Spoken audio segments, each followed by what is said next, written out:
കാറിൻ്റെ ശബ്ദം കേട്ട് രമ്യ ജനലിൽ കൂടി നോക്കി. രവി വരുന്നതാണ്.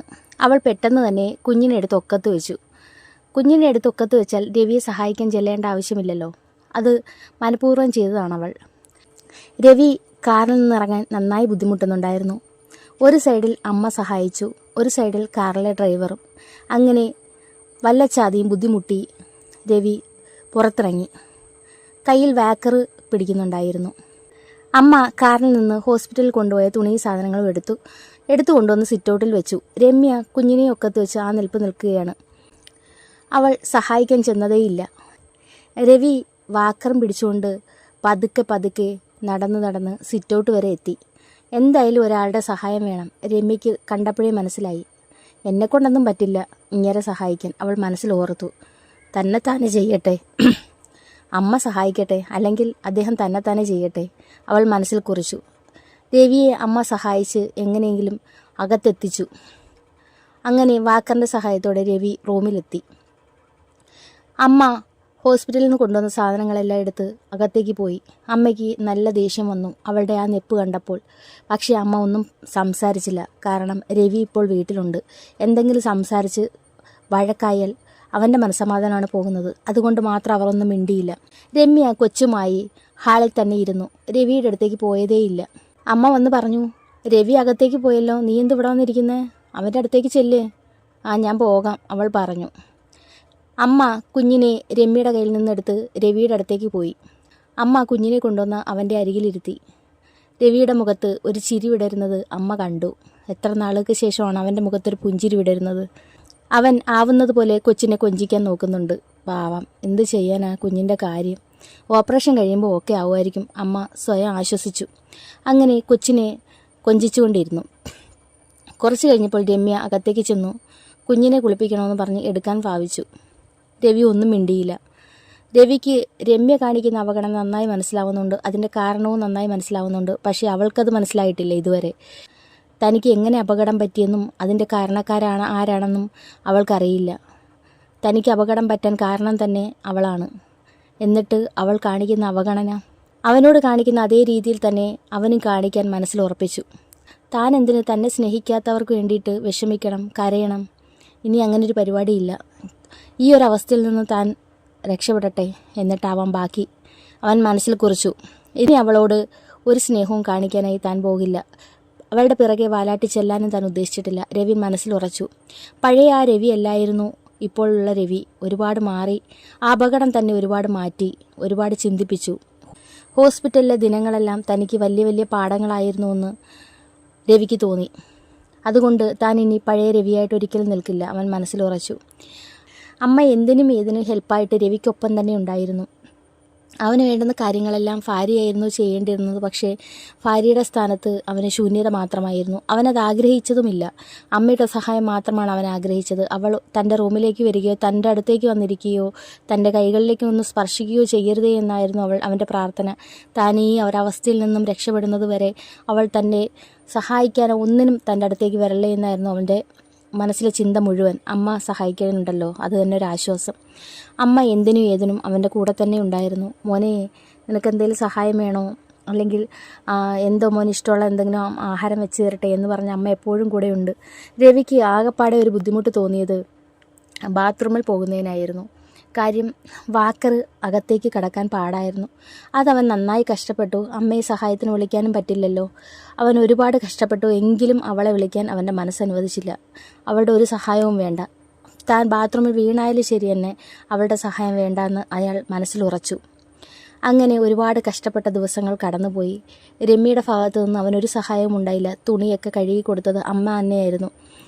രവിയുടെ തുണിയൊക്കെ അമ്മയാണ് കഴുകി കൊടുത്തതും അവൻ്റെ കാര്യങ്ങളെല്ലാം സ്വന്തം അമ്മയായിട്ട് നിന്ന് അമ്മാവിയമ്മ എല്ലാം ചെയ്തു കൊടുത്തു.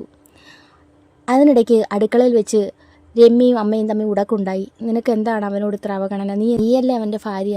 നീ സഹായിച്ചില്ലെങ്കിൽ പിന്നെ ആരാണ് സഹായിക്കേണ്ടത്? ഈ വയ്യാത്ത ഞാനോ? എന്നെക്കൊണ്ട് പറ്റത്തില്ല അവനെ പിടിക്കാനും എടുക്കാനും ഒക്കെ. പക്ഷേ ആ കുഞ്ഞിന് ഒരു കൈസഹായം ആരെങ്കിലും ചെയ്യണ്ടേ? നീ ചെയ്യാതിരിക്കുമ്പോൾ പിന്നെ ഞാൻ ചെയ്തല്ലേ പറ്റത്തുള്ളൂ. വയസ്സാം കാലത്ത് എന്നെ കൊണ്ട് ഇങ്ങനെ ഇട്ട് കഷ്ടപ്പെടുത്തിക്കേണ്ട കാര്യമുണ്ടോ? ഞാൻ അച്ഛനെ ഫോൺ വിളിച്ച് എല്ലാ കാര്യങ്ങളും പറഞ്ഞിട്ടുണ്ട്. അച്ഛൻ അടുത്ത ആഴ്ച വരും. കാര്യം എന്നെ കൊണ്ട് ഒറ്റയ്ക്ക് പറ്റത്തില്ല. നിൻ്റെ മനസ്സിൽ എന്തെങ്കിലും തീരുമാനം ഉണ്ടെങ്കിൽ നീ ഉറപ്പിച്ച് പറ.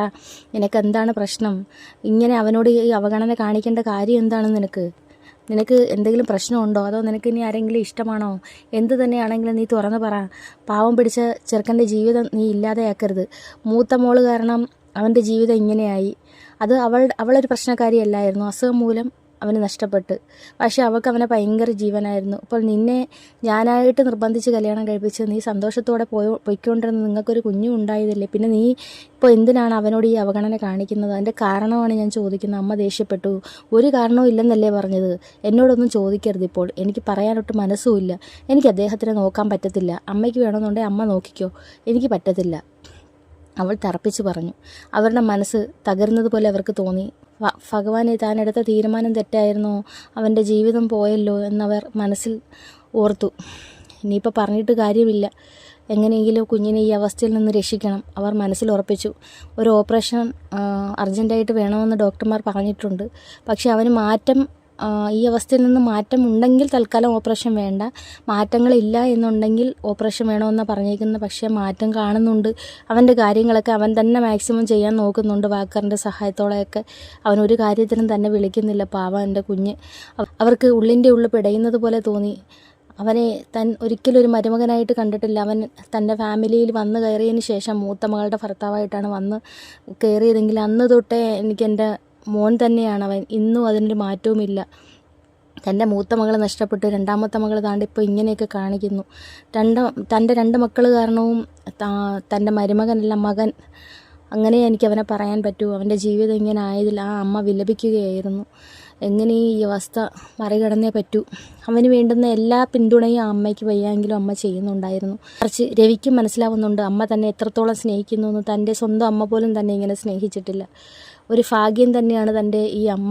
എന്തു തന്നെ ജീവിതത്തിൽ സംഭവിച്ചാലും ഞാൻ ഒരിക്കലും ഈ അമ്മയെ കൈവിടില്ല, അവൻ മനസ്സിലുറപ്പിച്ചു. അങ്ങനെ മാക്സിമം അവൻ്റെ ആരോഗ്യം സംരക്ഷിക്കാനും ചെറിയ എക്സസൈസും എല്ലാം ചെയ്ത് രവി ബെറ്ററായി വരികയായിരുന്നു. അതോടൊപ്പം തന്നെ അവൻ്റെ കുഞ്ഞിനെ എത്രത്തോളം സ്നേഹിക്കുകയും ചെയ്യുന്നുണ്ട്. സമയം കിട്ടുമ്പോഴൊക്കെ അവനെ കൊണ്ടാവുന്ന കണക്കെല്ലാം കൊഞ്ചിക്കുകയും ലാളിക്കുകയൊക്കെ ചെയ്യാൻ ശ്രമിക്കുന്നുണ്ട്. മാക്സിമം അവളെ അവഗണിക്കുകയും ചെയ്യുന്നുണ്ട്. അവളും തിരിച്ച് അവഗണിക്കുന്നുണ്ടായിരുന്നു.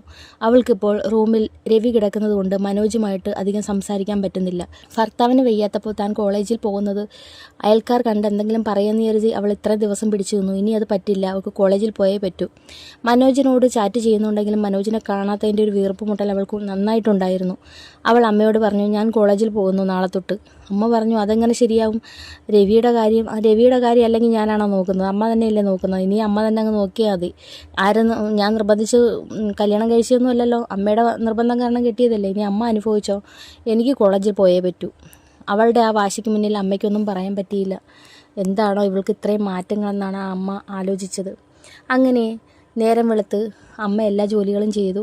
അവൾ കോളേജിൽ പോകാനായിട്ട് റെഡിയാകുന്നതിനിടയ്ക്ക് അവൾ ഒളിക്കണ്ണിട്ട് രവിയെ നോക്കി. അവനോടൊരു വാക്ക് പോലും ചോദിച്ചില്ല. അവനത് മനസ്സിലാവുന്നുണ്ടായിരുന്നു. അവനും തിരിച്ച് മൈൻഡ് ചെയ്തതുമില്ല, ഒന്നും ചോദിച്ചതുമില്ല. അവന് ഇപ്പോൾ സഹതാപമോ സ്നേഹമോ അല്ലെങ്കിൽ തൻ്റെ ജീവിതം തകർന്നതിലുള്ള വിഷമമോ ഒന്നുമല്ല. അവന് തീർത്തും അവഗണനയായിരുന്നു. ഈ അവസ്ഥയിൽ നിന്ന് താൻ രക്ഷപ്പെടണം, അത്ര മാത്രമേ അവൻ്റെ മനസ്സിലിപ്പോൾ ഉള്ളൂ. അല്ലാതെ അവളോട് ഇപ്പോൾ അവളങ്ങനെ കാണിച്ചതിലും അവളോട് നീരസമോ വിഷമോ ദേഷ്യമോ ഒന്നും തന്നെയില്ല. എങ്ങനെയും തനിക്ക് ഈ അവസ്ഥ രക്ഷപ്പെടണം, അവൻ അതുതന്നെയായിരുന്നു ചിന്തിച്ചുകൊണ്ടിരുന്നതും. അവൾ ഒരുങ്ങി കോളേജിലേക്ക്. കുഞ്ഞിനെ അമ്മ രവിയുടെ അടുത്തേക്ക് കൊണ്ടുവന്നിരുത്തി. അപ്പോൾ അമ്മ രവിയോടൊരു കാര്യം ചോദിച്ചു. അപ്പോൾ നിങ്ങൾക്ക് ആ കാര്യം എന്താണെന്ന് അറിയണ്ടേ? ആ കാര്യവുമായി ഞാൻ അടുത്ത എപ്പിസോഡിൽ വരുന്നതായിരിക്കും. അപ്പോൾ അതുവരേക്കും ടാറ്റാ.